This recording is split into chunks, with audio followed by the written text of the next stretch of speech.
Alright guys, there's probably a few of you out there that own this particular mower, the DEWALT 21.5 inch brushless battery powered mower.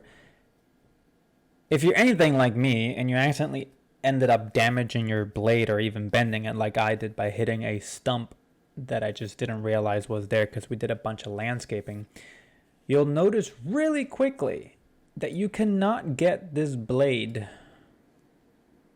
anywhere, and it's actually a proprietary blade for the DeWalt mowers. I also figured out the same kind of style that they use on the larger cadets, but unfortunately one of those larger blades won't work. So if you do have this particular lawnmower, you're using this blade, which is the DWO1DT233, the 21-inch mulching blade. Now if you manage to get the blade off your mower, you'll notice that this particular pattern does not match the one that's on the lawnmower.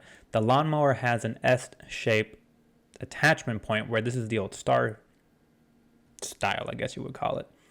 If we click on buy now, essentially you can't find it online, can't find it anywhere locally. However, I did look at the blade and I figured out it's manufactured by MDT, which is a provider for just general equipment, hardware and such things.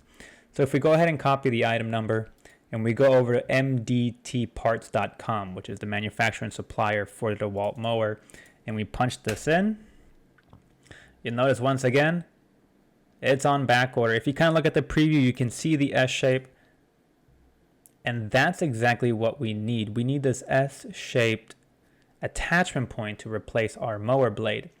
None available, it's on back order. But it says this replaces this old part.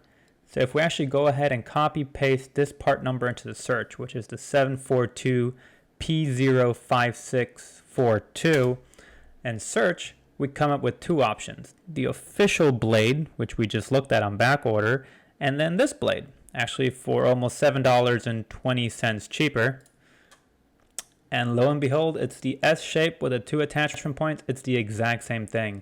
I ordered two of these blades. They just came in yesterday. I tried them and they work perfectly fine. So if you're like me and you've been looking for a replacement blade for almost a week and a half, this right here is the best way to get your replacement blade.